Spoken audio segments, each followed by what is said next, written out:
쌤, 오늘은 무슨 얘기를 해주실 건가요?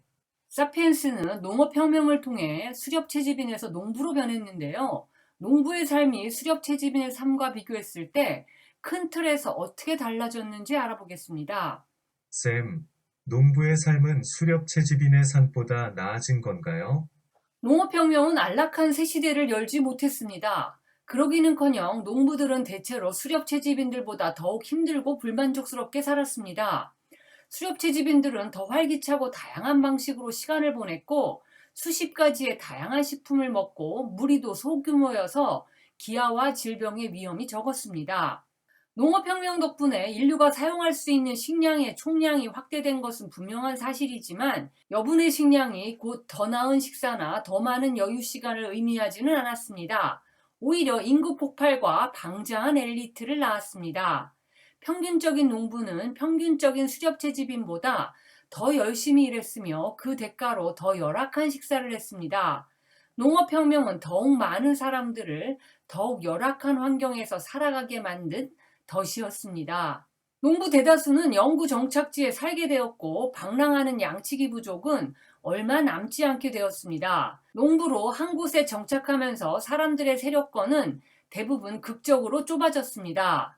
고대 수렵 채집인들은 수십, 수백 제곱킬로미터에 이르는 영토에서 사는 것이 보통이었습니다. 그들에게 본거지란 언덕과 시내, 숲과 열린 하늘을 포함하는 땅 전체를 말했습니다. 하지만 농부는 종일 작은 밭이나 과수원에서 일했고 가정생활은 나무나 돌, 진흙으로 지어져 면적이 몇십 제곱미터에 불과한 비좁은 구조물, 즉 집에서 이루어졌습니다. 전형적인 농부는 이 구조물에 매우 강한 애착을 느꼈습니다. 이것은 건축학뿐 아니라 심리에도 큰 영향을 미칠 커다란 혁명이었습니다. 이리하여 내 집에 대한 집착과 이웃으로부터의 분리는 이전보다 훨씬 더 자기중심적이 된 존재의 심리적 특징이 되었습니다. 새로운 농업 영토는 고대 수렵 채집인의 것보다 훨씬 더 좁았을 뿐 아니라 훨씬 더 인공적이었습니다.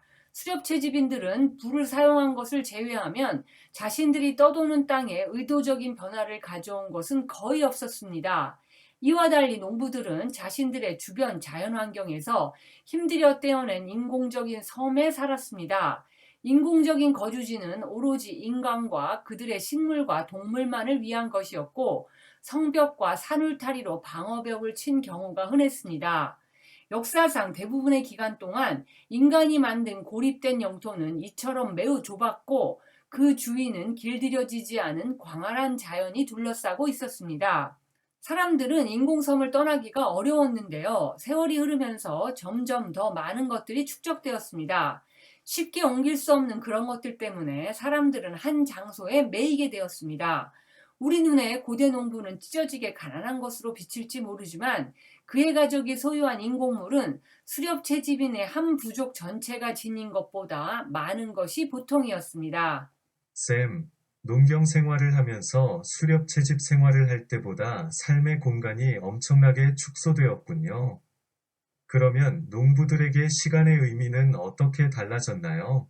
농경 시대에는 공간이 축소되는 동안 시간은 확장되었습니다.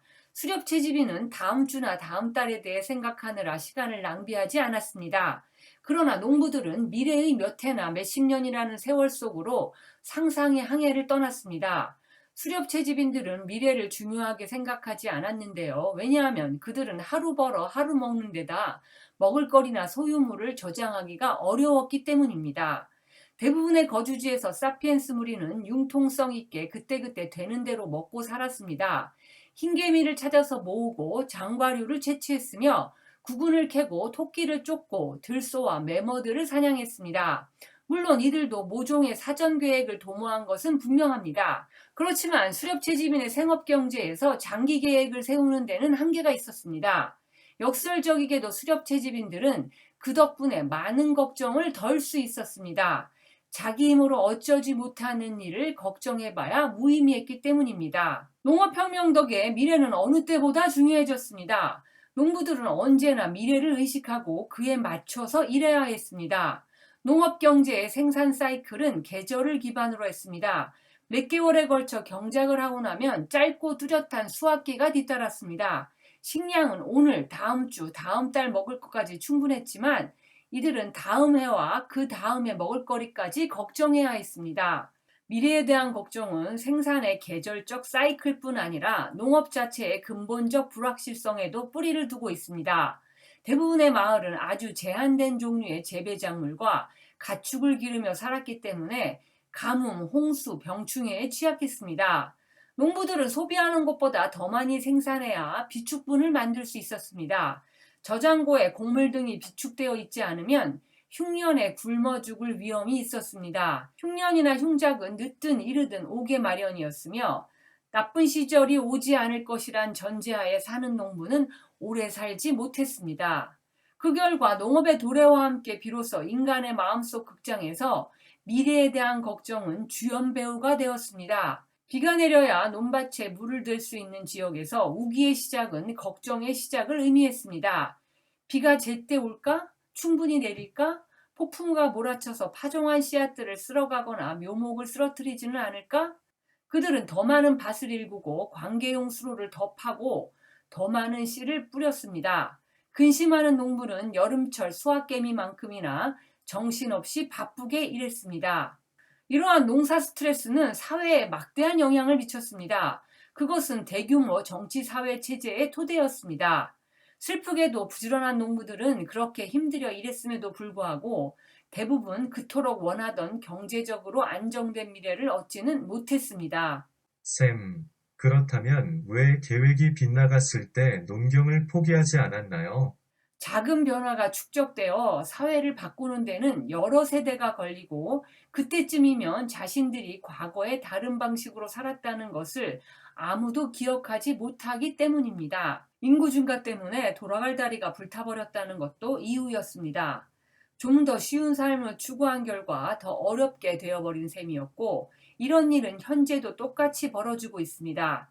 역사의 몇 안 되는 철칙 가운데 하나는 사치품은 필수품이 되고 새로운 의무를 낳는 경향이 있다는 것입니다. 일단 사치에 길들여진 사람은 이를 당연한 것으로 받아들입니다. 그 다음에는 의존하기 시작하고 마침내 그것 없이는 살 수 없는 지경이 됩니다. 지난 몇십 년간 우리는 시간을 절약하는 기계를 무수히 발명했고 이들 기계는 삶을 더 여유롭게 만들어 줄 것이라고 예상되었습니다. 하지만 우리는 좀 더 느긋한 삶을 살고 있나요? 우리는 시간을 절약한다고 생각했지만 실은 인생이 돌아가는 속도를 과거보다 10배 빠르게 만들었습니다. 그래서 우리의 일상에는 불안과 걱정이 넘쳐납니다. 사치품의 함정에는 중요한 교훈이 들어 있습니다. 인류가 좀 더 편한 생활을 추구한 결과 막강한 변화의 힘이 생겼고 이것이 아무도 예상하거나 희망하지 않았던 방향으로 세상을 변화시켰다는 점입니다. 일부러 농업혁명을 구상하거나 인간을 곡물 재배에 의존하게 만들려던 사람은 아무도 없었습니다.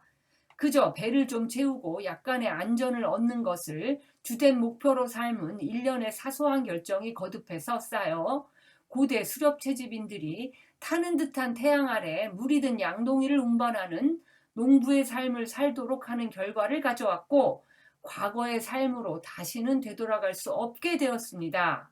쌤, 농업혁명은 사회에 어떤 변화를 가져왔나요? 모든 곳에서 지배자와 엘리트가 출현했습니다. 이들은 농부가 생산한 잉여 식량으로 먹고 살면서 농부에게는 겨우 연명할 것밖에 남겨주지 않았습니다. 이렇게 빼앗은 잉여 식량은 정치, 전쟁, 예술, 철학의 원동력이 되었습니다. 그들은 왕궁과 성체, 기념물과 사원을 지었습니다. 근대 후기에 이르기까지 인류의 90%는 아침마다 일어나 구슬 같은 땀을 흘리며 땅을 가는 농부였습니다. 그들의 잉여 생산이 왕, 정부 관료, 병사, 사제, 예술가, 사색가 등의 소수의 엘리트를 먹여 살렸습니다.